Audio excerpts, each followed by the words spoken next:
Good morning, happy Sabbath. Today's scripture reading is from Genesis 22, verses 1 and 2. Sometime later, God tested Abraham's faith. God called. Yes, he replied, here I am. Take your son, your only son, yes, Isaac, whom you love so much, and go to the land of Moriah. Go and sacrifice him as a burnt offering on one of the mountains which I will show you.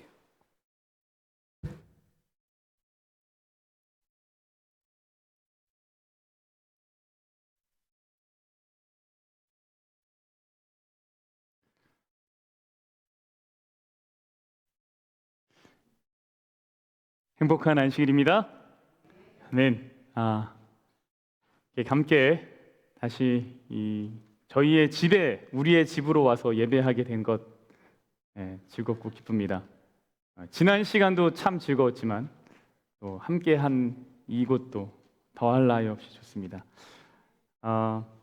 오늘 저희 교회를 방문해 주신 분들이 좀 계십니다. 우리 임복순 선생님, 네. 너무너무 환영합니다. 어떻게 환영하는 마음을 표현할 수 있을지 모르겠지만, 네, 이따가 이제 예배 후에 식사 시간에 더 함께 이렇게 대화하고 좋은 시간 가지면 좋겠고요.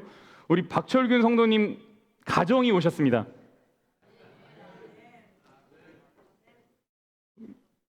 하은이도 같이, 네네, 오케이, 네, 함께 예배한 거 너무너무 기쁩니다. 그리고 오늘도 우리 한동인 선생님, 네, 함께 예배한 거 너무 반갑고 기쁩니다. 저희가 지난주 머리를 비추러 교회 야영회를 갔습니다. 정말 많은 분들이 너나 없이 수고해 주신 덕분에 정말 모두가 즐겁고 유익한 시간이었습니다. 단 한 가지 아쉬운 것이 있었다면 모든 분들이 함께 하지 못했다는 것, 그거 하나 빼고는 다 좋았습니다. 다음에 이 아쉬움이 좀 달래질 수 있는 기회가 있었으면 좋겠다라는 생각을 해봅니다. 저는 이제 앞에서도 말씀해 주셨듯이 내일 한국에 미주 연수회가 한국에서 있어서 연수차 한국을 방문합니다. 근데 간 김에 제가 이제 병원 체크업도 하고 옵니다. 수술한 지 이제 1년이 다 되어 가서 의사 선생님도 좀 만나고 그리고 미주 연수회도 참석하고 올 예정입니다. 그래서 다음 주에는 저희가 초청 강사 안식일입니다. 한국에서 아르헨티나 한인교회로 부임을 받아서 가시는 목사님 가정이 있는데 그 가정이 이제 미국을 들렸다가 가시게 됐어요. 근데 저희 집에서 안식일을 하루 보내고 가시게 돼서 다음은 아르헨티나 한인교회의 목사님이신 이원기 목사님과 함께 주말 안식일 보내시게 될 겁니다. 잠깐 기도할까요? 하나님, 말씀을 깨닫는 지혜와 응답받는 기도의 능력이 성령 하나님의 동행하심이 함께하여 주시옵소서. 예수님 이름으로 기도합니다. 오늘 제목은 시험이 복음이 될 때입니다. 여러분 시험 좋아하십니까? 이렇게 빨리 대답하실 줄 몰랐는데. 시험 볼래 숙제할래 둘 중에 하나 선택하라 그러면 시험 본다고 하는 사람은 덜어 있어요. 네, 그냥 한 방에 끝난다고. 네. 그런데 시험 있는 곳에서 살래 시험 없는 곳에서 살래 그러면 시험 있는 곳에서 살겠다 손 들어보세요. 없죠. 나는 시험이 없는 곳에서 살겠다. 그럼요. 시험 없는 곳에서 다 살고 싶습니다. 시험이 왜 싫으세요? 제가 보니까 머리 써야 돼서 두 가지인 것 같아요. 시험을 보려면 준비를 해야 돼요. 그렇죠? 아무 준비 없이 시험 본 경험이 있다고 말씀드릴 수 있겠지만 그러나 시험이라는 거에 준비하는 시간이 필요해요. 이게 첫 번째. 두 번째는 그것이 평가하는 수단으로 쓰이기 때문입니다. 그렇죠? 인간의 시험의 목적은 평가입니다. 수준이 어떠한지를 평가하는 거예요. 그리고 그 사람이 그 일에 적합한가 적합하지 않은가를 평가하는 것입니다. 그래서 시험을 보면 별로 이렇게 막 신나진 않는 것 같아요. 여러분, 신앙에서도 시험이 있습니까? 예, 신앙에도 시험이 존재합니다. 하나님이 우리에게 주시는 시험입니다. 여러분, 이 시험의 목적은 무엇일까요? 하나님이 왜 시험하실까요? 하늘나라 들어갈 만한가, 들어가지 못할 만한가, 어떤 그렇게 테스트 통과 시험일까요? 아니라고요? 그러면 무엇입니까? 그것에 대한 답을 이제 오늘 함께 좀 보려고 합니다. 네. 도대체 우리가 하나님이 주시는 시험을 통과하면서 얻는 유익은 무엇인가? 혹 내가 시험 중에 있다고 생각될 때, 그래서 이 시험을 잘 통과해서 믿음의 유익이 있길 간절히 바랍니다. 창세기 22장 1절, 2절의 말씀을 보겠습니다. 그 일 후에 하나님이 아브라함을 뭐 하신대요? 시험하시려고 부르셨어요. 아브라함아 하시니 그가 가로되 내가 여기 있나이다. 여호와께서 가라사대 너의 아들 너의 사랑하는 독자 이삭을 데리고 모리아 땅으로 가서 내가 너에게 지시하는 한 산 거기서 그를 번제로 드리라. 하나님이 어느 날 아브라함을 부르셨습니다. 그러더니 아들 이삭을 번제로 드리라고 했어요. 이삭은 아브라함의 아들이고요, 이제는 어엿한 청년이 되던 때였습니다. 근데 여러분, 이 시험하시려고 아브라함을 부르셨다고 했는데 이 부르심이요, 이와 같은 부르심이 사실 창세기 12장에도 있었습니다. 그리고 이 두 개의 부르심은 사실 연관 관계가 있어요. 한번 볼까요? 12장 1절에 여호와께서 아브라함에게 이르시되 너는 너의 고향과 친척과 아비의 집을 떠나 내가 너에게 보여줄 땅으로 가라 라고 했습니다. 그리고 22장에서는 내가 내게 지시한 산 모리아 땅으로 가서 내가 내게 지시한 한 산 거기서 그를 번제로 드리라 라고 했습니다. 이 두 성경절에 공통적으로 등장하는 단어가 있는데 하나는 무엇이냐면 가서입니다. 가서. 모리아 땅으로 가서. 그죠? 가서. 내가 내게 보여줄 땅으로 가라. 아버지 집을 떠나가라. 아들을 데리고 모리아 땅으로 가라. 이 가라라는 말이 원어로 레크라카입니다. 레크라카. 따라해 볼까요? 레크라카. 이 레크라카라는 단어가 성경에 몇 번 쓰였을까요? 2번.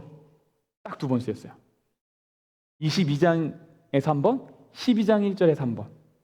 그러니까 이 두 이야기는 연결성이 있다는 거예요, 없다는 거예요? 있다라는 거예요. 있다라는 거.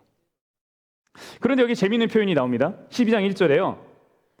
아버지의 집을 떠나 내가 너에게 보여준 땅으로 가라 그래요? 보여줄 땅으로 가라 그래요? 보여줄 땅으로 가라 그래요? 아직 안 보여줬어요. 어디로 가라는지 알려주지 않았어요. 이제 내가 보여줄 텐데 일단 가라 라고 얘기했어요. 근데 22장도 보세요. 22장 2절에 내가 너에게 지시하는 한 산 거기서 그를 번제로 드리라고 했는데 한글 성경에는 이게 그냥 지시했던 걸로 나온 것처럼 보이지만 영어로는 뭐라 그래요? Burnt offering on a mountain I will show you라고 얘기하죠. 그러니까 하나님이 산을 아직 보여줬어요? 보여주지 않았어요? 아직 안 보여줬어요. 그러니까 12장에서도 보여줄 땅으로 가라 그러고 22장에서도 보여줄 산으로 가라고 이야기해요. 두 개가 아주 긴밀하게 연결되어 있다는 것을 알 수 있습니다. 둘 다 갈 바를 알지 못하고 간 거예요. 신앙은 이런 거예요. 믿음의 여정은 이런 거예요. 뭐냐면 발을 띄어서 출발해야지 보이는 것이 있어요. 아브라함이 가지 않으면 보지 못한다는 거죠. 시작하면 그 앞에 계신 하나님을 만날 수 있는 것이 믿음이라는 거예요. 그러나 믿음의 여정을 시작하지 않으면 하나님을 만날 수 있는 기회가 없다라는 겁니다. 하나님은 늘 앞서 가십니다. 근데 그 앞서 가신 하나님 만나려면 나도 일단 믿음의 발을 띄어야 돼요. 출발해야 됩니다. 근데 이 두 떠나며 12장에서의 떠나고 22장에서 다 떠나죠. 이게 진짜 너무 잔인해요. 12장에서는 어떻게 떠나냐면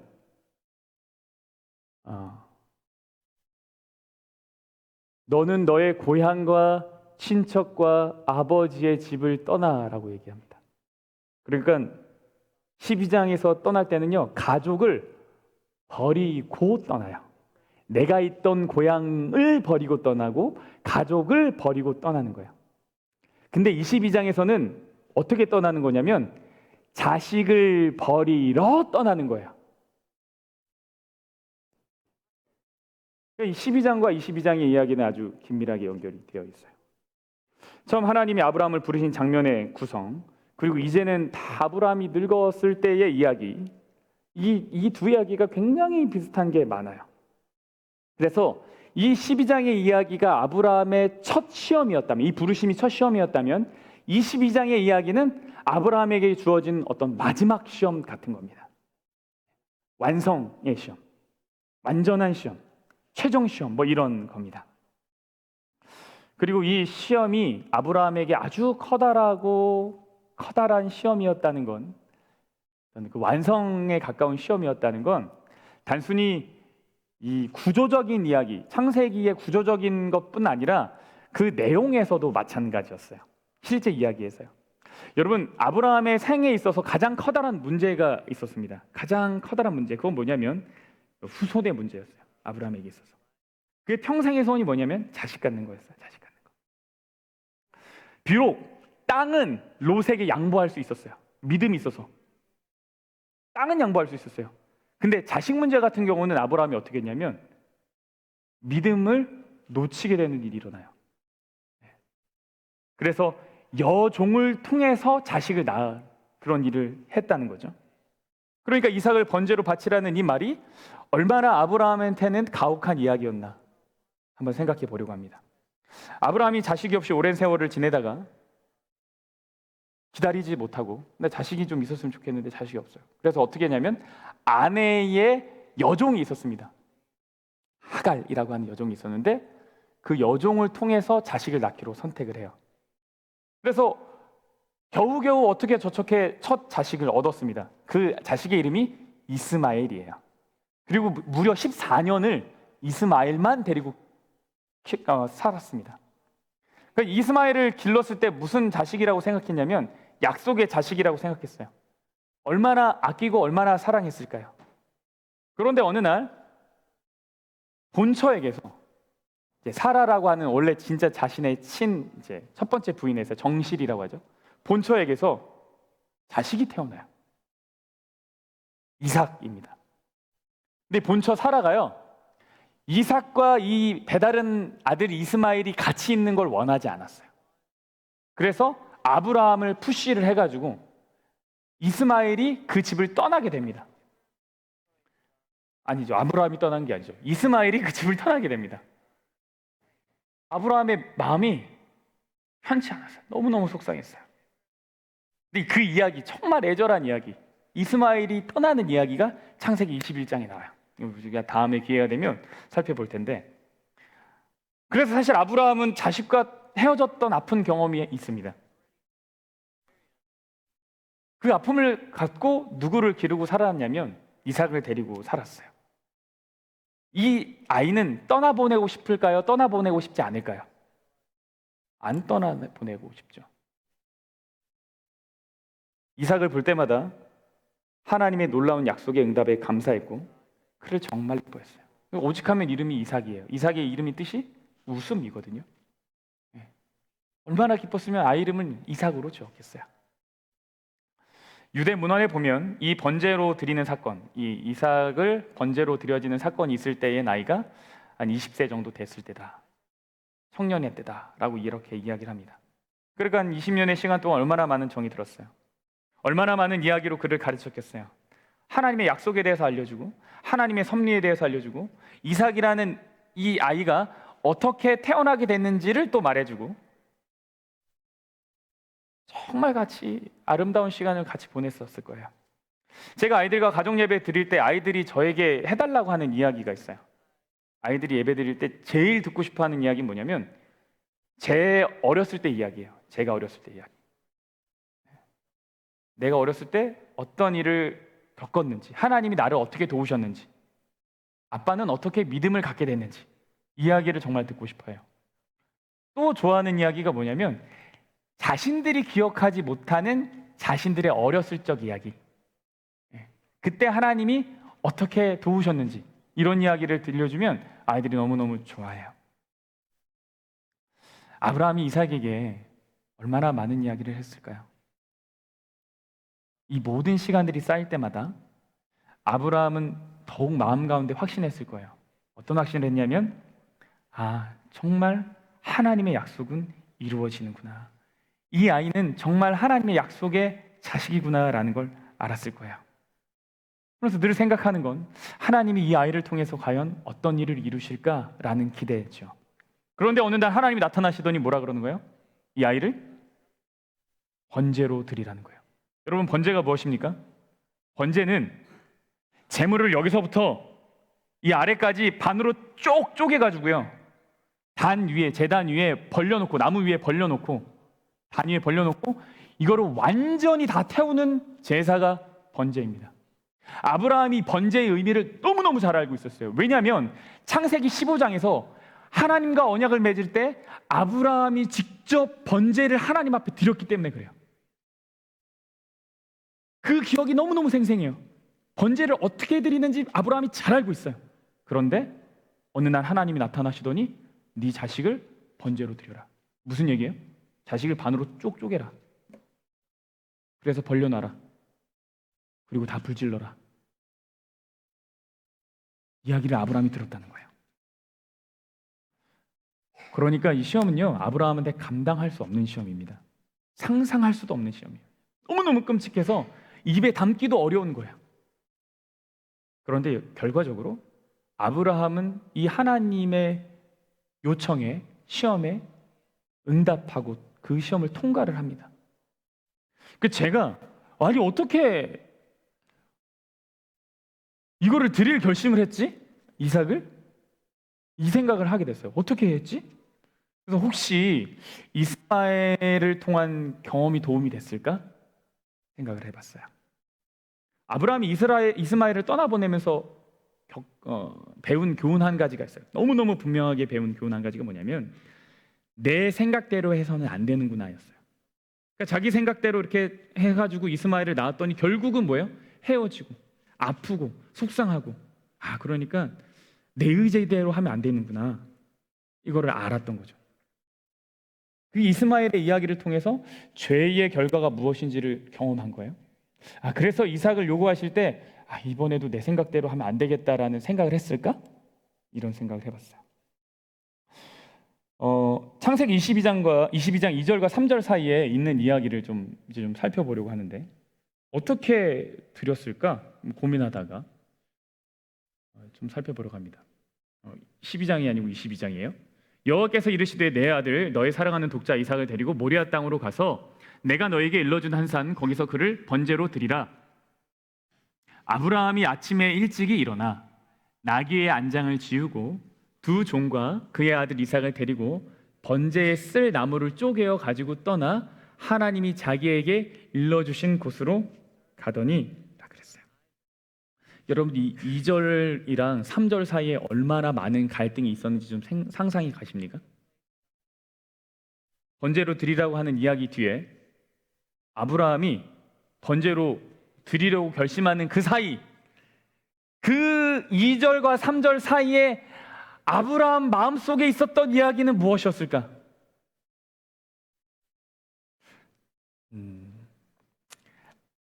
번제로 드리라는 이야기를 들었을 때요, 아브라함이 어떤 생각을 처음 했을까요? 너무하시다. 네. 부조 선지자라는 책을 바탕으로 이 이야기를 조금 자세하게 좀 보려고 합니다. 아브라함이 처음 들었던 생각은 이거예요. 거룩한 율법에는 분명 살인하지 말라 그랬는데 어떻게 나보고 살인을 하라고 할까? 우리 하나님, 내가 아는 하나님은 이런 걸 요구하시는 분이 아닌데 이런 건 이방신이나 하는 건데 그렇구나, 이 이야기는 하나님이 하신 이야기가 아니구나 라고 아브라함이 생각해요. 그리고 바깥으로 나갑니다, 밤에. 그리고 하늘의 별들을 쳐다봐요. 하늘의 별들을 쳐다보면서 무슨 생각하냐면 하나님이 하셨던 약속, 너희 자손을 하늘의 별처럼 많게 하겠다라고 하는 그 약속을 떠올립니다. 그러면서 생각해요. 이 아이가 죽으면 이 약속이 어떻게 이루어지겠어? 그리고는 의심과 믿음 사이에서 막 갈등을 하는 거예요. 그러더니 그가 이제 땅에 엎드려 기도를 합니다. 이 두렵고 무서운 요구를 내가 따라가야 할까? 막 고민하면서 이전에 드려본 적이 없었던 그런 기도를 이제 막 하게 되는 거예요. 그러다가 아브라함이 천사들과의 만남을 떠올립니다. 천사들과의 만남. 어떤 만남이냐면 소돔을 멸망시키려는 하나님의 계획을 미리 알려줬던 천사와의 만남을 떠올려요. 또 이삭이 태어날 것이라는 소식을 알려준 천사와의 만남도 떠올려요. 그래서 어떻게 하냐면 그가 천사를 만났던 장소로 막 뛰어갑니다. 가서 내가 기다리고 있으면 혹시 또 누가 나타나지 않을까? 천사가 나타나지 않을까? 그럼 그 천사가 그 이야기 그거 하나님 이야기 아니야 알려줄까 봐.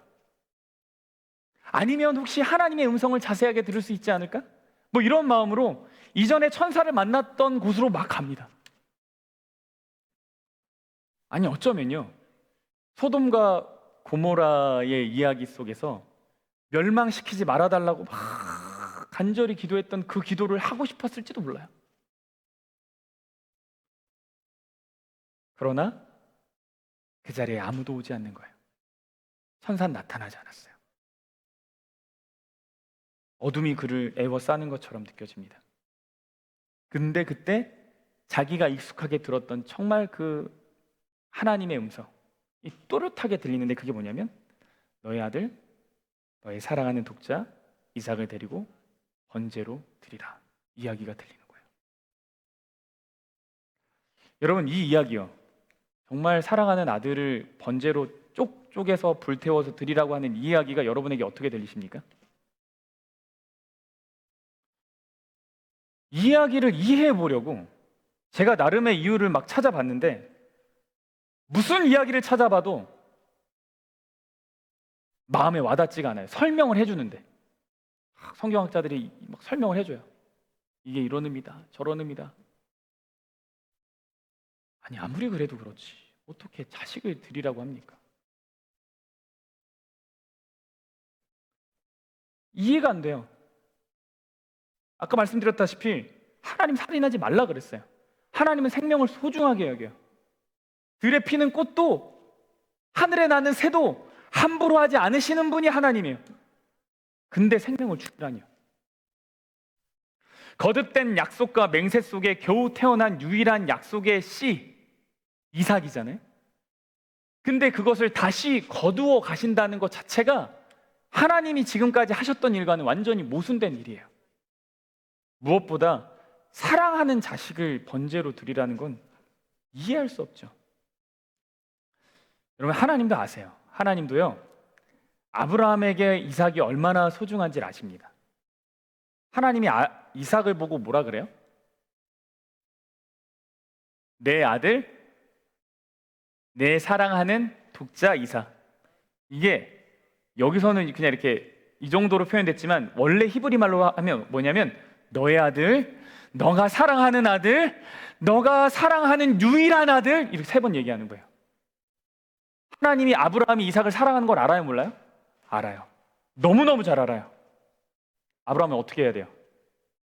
깊은 고민을 했겠죠. 차라리 나보고 죽으라고 하면 죽을 텐데 자식을 제물로 드리다니. 그렇다고 내가 하나님을 버려야 되나? 그건 아니지. 그렇다고 내가 이삭을 버려야 되나? 아니 그것도 아니지. 이거 어떻게 해야 되나? 하나님이 말도 안 되는 것을 시험이라고 하신 거예요. 이것이 말이 안 되죠. 근데 이렇게 이 말씀을 두고 고민하고 있는데 어느 순간 왜 이게 이해가 안 되는지 알게 됐어요. 왜 이해가 안 되는지 알았어요. 왜 이해가 안 됐을까요? 여러분 이 이야기가 이해가 되세요? 이 이야기가? 이 하나님이 이거를 요구하신 것이? 여러분 이 이야기가요, 처음부터 이해할 수 없는 이야기예요. 그래서 이해가 안 되는 거예요. 이 이야기는 애초부터 이해가 안 되는 이야기예요. 그래서 이해할 수가 없는 이야기예요. 여러분 분명 아브라함더러 이삭을 뭐라 그랬냐면 독자라고 합니다. 하나님이 너 독자. 근데 엄밀히 말하면 아브라함의 독자 아니에요. 이삭은 독자는 아들 하나잖아요. 근데 아브라함한테는 누구도 있어요? 이스마엘도 있어요. 독자가 아닌 거예요. 근데 왜 독자라고 했을까요? 독자가 아닌데 독자라 그랬어요. 여기서 말하는 독자는 유일한의 의미도 있고 사랑스러운의 의미도 있어요. 이게 원어로 뭐냐면 독자가 야하드예요. 야히드. 이 말 뜻에 들어있는 게 뭐냐면 사랑하는, 유일한, 이런 의미예요. 이 야히드가 헬라어로 번역될 때 두 개로 번역됐어요. 하나는 아가페토스라는 단어고 하나는 모노게노스예요. 근데 아가페토스는 사랑스러운 이런 뜻이고요, 모노게네스는 유일한이란 뜻이에요. 근데 이 모노게네스라는 이 말이요, 누구에게 쓰였냐면 예수님에게 쓰입니다. 요한이 예수님을 가리키면서 뭐라 그러냐면 모노게네스다 그래요. 하나님이 세상을 이처럼 사랑하사 독생자를 주셨으니 해서 이 독생자가 모노게네스예요. 누구와도 비교할 수 없는 거예요. 그러니까 결국 아브라함과 이삭의 이야기는요, 사실 실상 누구와 누구의 이야기냐면 하나님 자신의 이야기였어요. 하나님 자신 이야기. 예수님 이야기를 보여주는 거예요.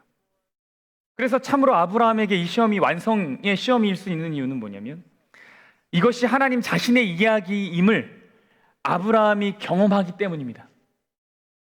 그래, 이런 거예요. 하나님이 아브라함에게 알려주고 싶었던 건 뭐냐면 이거예요. 너가 생각해도 자식을, 아들을 제물로 바치라는 거 이해 안 되지. 그런 신은 믿을 만한 것이 못 된다고 생각하지. 맞아, 그거 말이 안 되는 거야. 그거 말이 안 되는 거야.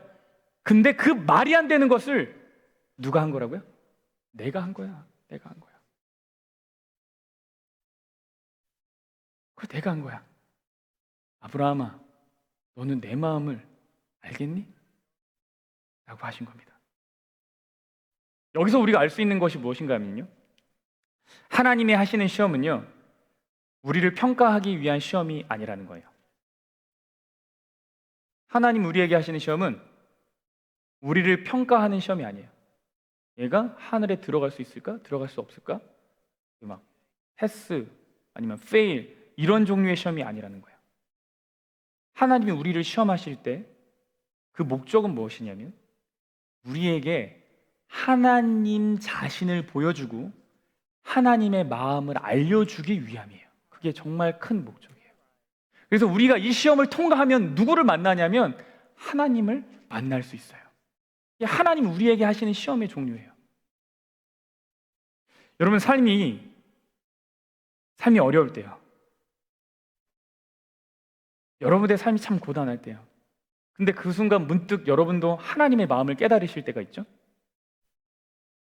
그때가 뭐냐면 여러분이 그 시험을 통과한 순간입니다. 근데 이 시험을 통과하는 방법이 있어요. 그것은 뭐냐면 회피가 아니라 순종입니다. 이 시험을 통과하는 방법은 순종이에요.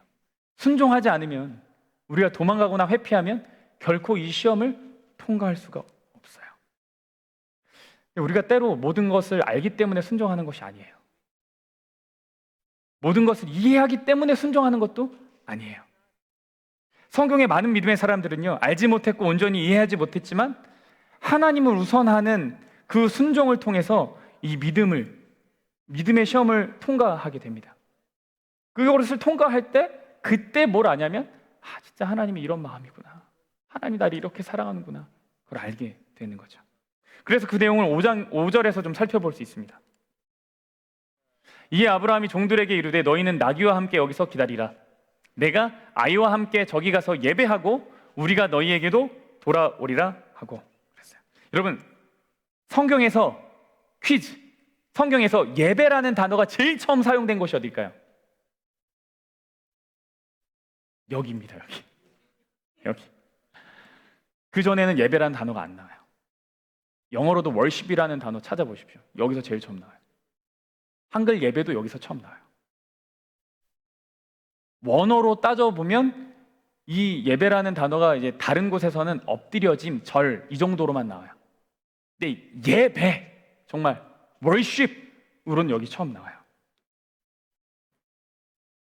근데 사실 여러분 예배하러 가는 거 아니잖아요.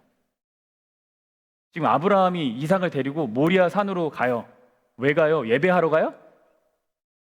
뭐 하러 가는 거예요 지금? 제물로 드리러 가는 거죠. 예배하러 가는 거 아니에요. 근데 예배라고 표현하는 거죠. 죽음이 뭐로 바뀌었어요? 예배로 바뀌었어요. 희생이 뭘로 바뀌었냐면 예배로 바뀌었어요. 그래서 이 이야기가 예수님 이야기라는 거예요. 여러분, 예수님이 십자가에서 희생 제물이 되어서 돌아가셨어요. 그렇게 자신의 삶을 우리를 위해서 온전히 들이신 다음에 부활하셨죠? 그 이야기에 대해서 성경은 뭐라 그러냐면 요한복음 12장이에요. 아버지여, 아버지의 이름을 영광스럽게 하옵소서 하시니 이에 하늘에서 소리가 나서 이르되 내가 이미 영광스럽게 하였고 또다시 영광스럽게 하리라. 이 말의 의미가 뭐냐면 영광스럽게 된다는 얘기가 뭐예요? 영광스럽게 되리라. 예배를 받으신다는 얘기예요. 아버지, 내가 아버지의 이름을 영광스럽게 하기를 원합니다. 그랬더니 하나님의 이름이 높여지기를 원합니다. 하나님이 예배받기를 원합니다. 라고 했더니 하늘에서 소리가 났어요. 이미 내 이름이 높아졌고 또 높아질 것이다. 예수님의 생애를 통해서 하나님이 영광을 받으셨는데 십자가의 희생을 통해서 다시 한번 하나님이 영광을 받으신다는 거예요. 예배를 받으신다는 거죠. 그러니까 십자가와 부활이 분명 희생인데요, 이것이 뭐로 바뀌냐면 예배로 바뀌어요.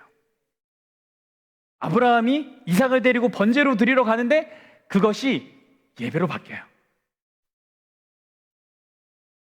어떻게 번제가 예배로 바뀌나? 순종입니다.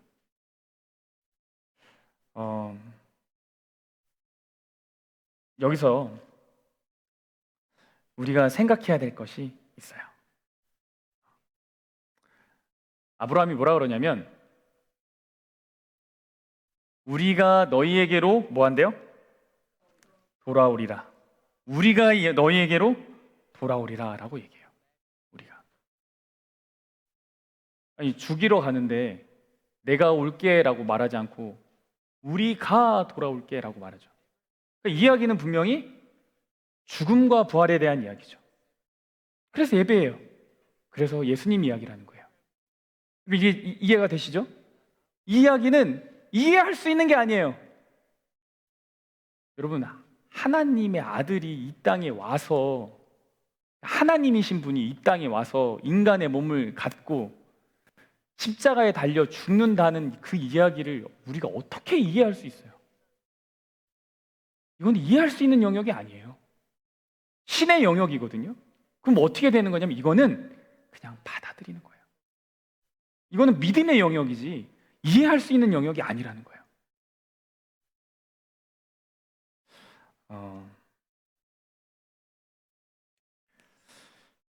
우리의 삶에 고난이 찾아왔을 때요,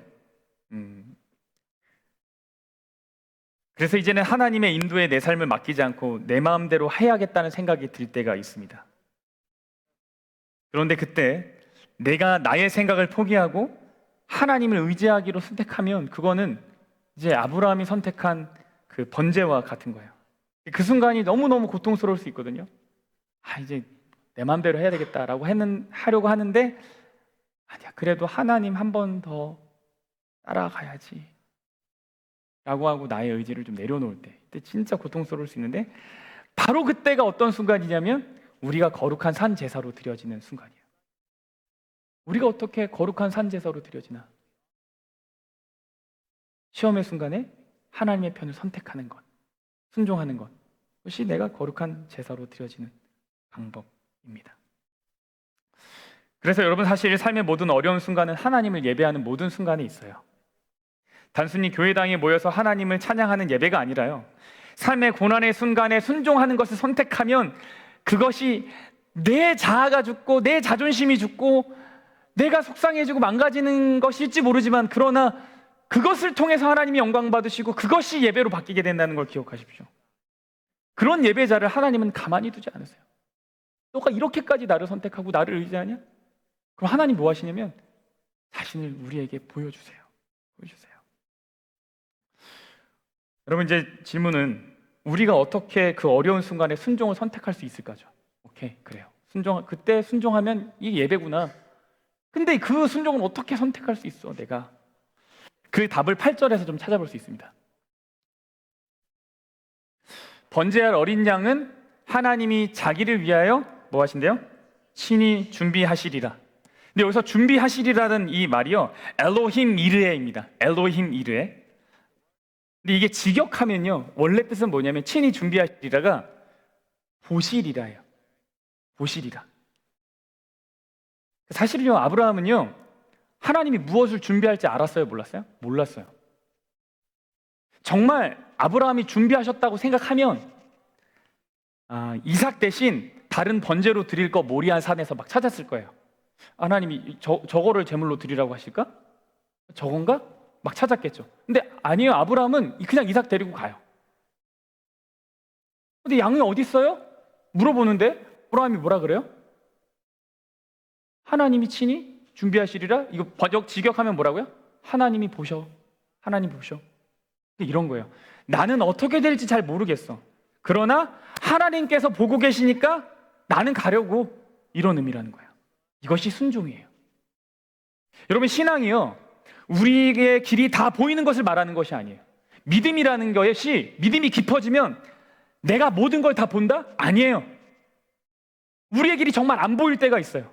어떻게 살아가야 될지 모를 때가 있어요. 그렇다고 우리가 신앙이 없는 거예요? 아니요. 그것은 믿음이 없어서가 아니에요. 그냥 우리 앞에 앞길이 보이지 않을 만큼 힘든 순간이 있는 거예요. 그냥 그런 순간이 있는 거예요. 내 믿음이 많고 적음과 상관없이 정말 내가 앞으로 어떻게 살아가야 되지? 그냥 있는 거예요. 근데 그때 우리에게 필요한 게 뭐냐면, 나는 모르지만 누구는 보신다? 하나님 보신다. 나는 앞이 안 보이지만 하나님은 보셔. 이 믿음을 가질 때 우리가 순종을 선택할 수 있고 이 시험을 통과할 수 있는 거예요. 우리 한번 따라해 보실까요? 내 눈에는 보이지 않지만 하나님은 보실 거야. 내 눈에는 보이지 않지만 하나님은 보실 거야. 여러분, 이 이야기를 꼭 기억하십시오. 그러면 우리가 때로 우리에게 오는 시험을 통과할 수 있어요. 통과하면 하나님의 이야기, 하나님의 마음을 보고 만나는 겁니다. 좀 정리를 할게요. 여러분, 창세기 22장에 자식을 번제로 드리라는 이야기는 시험인가요? 아니면 복음인가요? 아브라함에게 이 이야기가 언제 복음이 되었습니까? 순종해서 통과할 때요. 여러분, 잘 되는 것이 복인가요? 아브라함에게 약속의 복이 주어질 때요. 재산이 늘어나고 전쟁에서 승리하고, 그래서 자신의 조카 롯을 막 이렇게 납치되고 잡혀있는 롯을 막 구하고, 사실 이러한 거는요, 아브라함이 누린 복의 예고편에 불과합니다. 이건 정말 핵심적인 복은 아니에요. 진짜 아브라함이 만난 복은요, 역설적이게도 가장 큰 시험을 겪었던 창세기 22장입니다. 이 22장에서 하나님이 아브라함에게 내가 어떤 존재인가를 정말 가슴을 활짝 펴고 다 보여주셨어요. 온몸으로 느끼게 해줬어요. 이게 복음이에요. 여러분, 복은 우리의 고난 중에 있습니다. 고난 중에 있습니다.